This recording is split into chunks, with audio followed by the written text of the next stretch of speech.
सोचिए, हजारों किलोमीटर दूर कोई लड़ाई हो रही हो और उसका सीधा असर हमारी जेब पर पड़ सकता है। जी हाँ, आज हम बात करने वाले हैं होर्मुज जलडमरू मध्य के संकट की। एक ऐसी घटना जिसमें पूरी दुनिया की अर्थव्यवस्था को हिला देने का दम है। और ये सवाल ये सिर्फ कोई किताबी बात नहीं है। इसका सीधा ताल्लुक हमारी रोजमर्रा की जिंदगी से है। मतलब चाहे कोई गाड़ी चला रहा हो या घर का सामान खरीद रहा हो, इस दूर की लड़ाई का असर सबकी जेब पर पड़ना तय है। तो चले समझते हैं कि ये सब कैसे जुड़ा हुआ है। ये देखिए, अगर क्रूड ऑयल यानी कच्चे तेल का दाम सिर्फ $1 बढ़ता है तो भारत में पेट्रोल की कीमत लगभग 55 पैसे बढ़ जाती है। अब जरा सोचिए, अगर यही कीमत $10 बढ़ गई तो मतलब पेट्रोल सीधा सीधा ₹5 से ज्यादा महंगा। ये बस एक छोटा सा उदाहरण है कि कैसे एक ग्लोबल संकट सीधे हमारे घर के बजट को बिगाड़ सकता है। तो सवाल ये है कि आखिर ये सब शुरू कहाँ से हुआ। चलिए आपको ले चलते हैं इस पूरे संकट के केंद्र में, एक ऐसी जगह, एक ऐसा मिलिट्री फ्लैश पॉइंट जहां से इस आग की शुरुआत हुई। ये जो हॉर्मुज जल डमरू मध्य है ना, इसे आप दुनिया की सबसे जरूरी एनर्जी आर्टरी यानी ऊर्जा की धमनी समझ सकते हैं। अंदाजा लगाइए, पूरी दुनिया का लगभग 1/4, हाँ 20 से 25% इसी पतले से रास्ते से होकर गुजरता है। अब अगर ये रास्ता बंद हो गया तो आप सोच ही सकते हैं कि ग्लोबल एनर्जी मार्केट में कैसा भूचाल आ जाएगा। और हालात देखिए कितनी तेजी से बिगड़े। 28 फरवरी को अमेरिका और इजराइल ने ईरान पर ऑपरेशन एपिक फ्यूरी लॉन्च किया। उसी दिन एक हवाई हमले में ईरान के सुप्रीम लीडर अली खामेनेई की मौत हो गई। फिर 1 मार्च को ईरान ने मिडल ईस्ट में मिसाइलों से जवाबी हमला किया और 2 मार्च को ईरान के रेवोल्यूशनरी गार्ड्स ने ऐलान कर दिया कि हुर्मुज़ जलडमरू मध्य को बंद किया जा रहा है। मतलब सिर्फ कुछ ही दिनों के अंदर एक टारगेटेड मिलिट्री ऑपरेशन एक पूरे रीजनल क्राइसिस में बदल गया, जिसने दुनिया भर की सांसें अटका दी। और देखिए, किसी भी लड़ाई की सबसे भारी कीमत हमेशा आम लोगों को ही चुकानी पड़ती है। ईरान में 780 से ज्यादा लोगों की जान गई। इन आंकड़ों के पीछे पूरे पूरे परिवार थे, उनके सपने थे, उनकी जिंदगियां थीं जो हमेशा के लिए बदल गईं। और सोचिए, एक ही हमले में 165 स्कूली बच्चियों और स्टाफ का मारा जाना, ये इस तबाही की कितनी खौफनाक तस्वीर दिखाता है। अच्छा, अब आगे बढ़ते हैं। तो क्या दुनिया का ये ऑयल हाईवे सिर्फ फौजी ताकत से बंद हुआ? यहाँ एक सवाल उठता है कि क्या असल में इसे किसने बंद किया, और इसका जवाब शायद आपको चौंका देगा।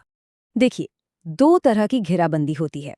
एक है मिलिट्री ब्लॉकेड, जो हम सब समझते हैं, युद्धपोत और माइंस लगाकर रास्ता बंद कर दिया। ये कुछ हफ्तों तक चल सकता है और सीज फायर के साथ खत्म हो जाता है। लेकिन दूसरी है एक्चुअल ब्लॉकेड। ये बीमा की पॉलिसियों से होता है, पैसों से होता है, और ये तब तक चलता है जब तक कि खतरा इतना कम न हो जाए कि उसका बीमा किया जा सके, जिसमें महीनों या साल भी लग सकते हैं। और इसी दूसरे वाले के लिए दुनिया तैयार नहीं थी।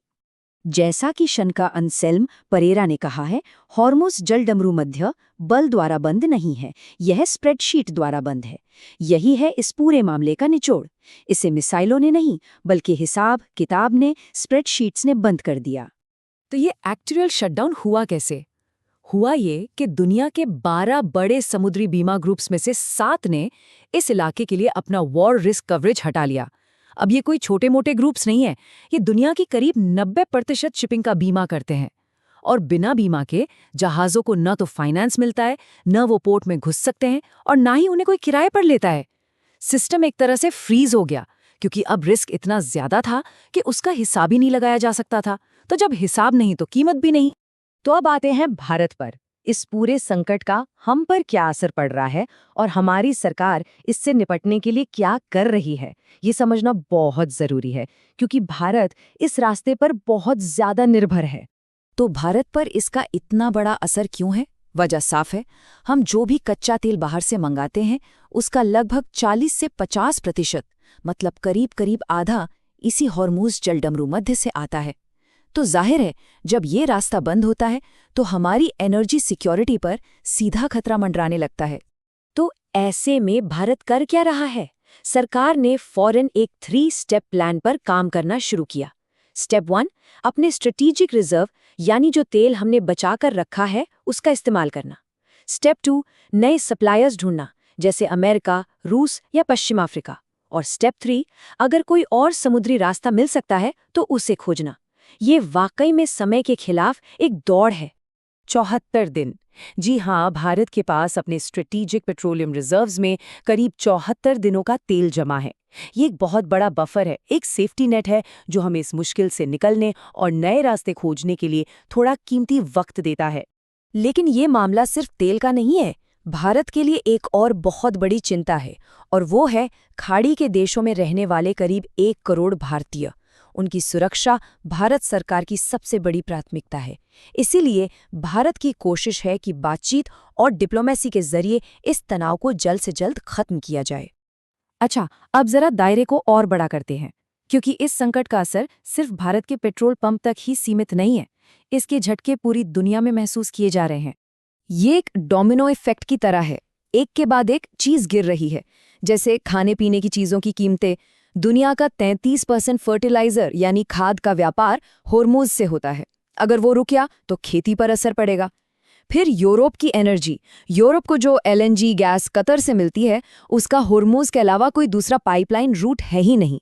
इसके अलावा ग्लोबल महंगाई। अगर तेल के दाम लगातार बढ़े रहे तो दुनिया भर के सेंट्रल बैंक ब्याज दरें कम नहीं कर पाएंगे। और सप्लाई चेन्स, अनगिनत इंडस्ट्रीज को ट्रांसपोर्ट और सामान बनाने की बढ़ती लागत का सामना करना पड़ेगा। तो हम आपको इसी सवाल के साथ छोड़ जाते हैं। हॉर्मोन्स के इस संकट ने हमें ये दिखा दिया है कि हमारी ये जो ग्लोबली कनेक्टेड दुनिया है, इसमें कुछ छिपी हुई कमजोरियां भी हैं। इसने एक अदृश्य घेराबंदी को सबके सामने ला दिया है। तो सवाल ये है कि ऐसी और कौन सी अदृश्य घेराबंदियां हो सकती हैं जिनके लिए शायद हम अभी तैयार ही नहीं हैं।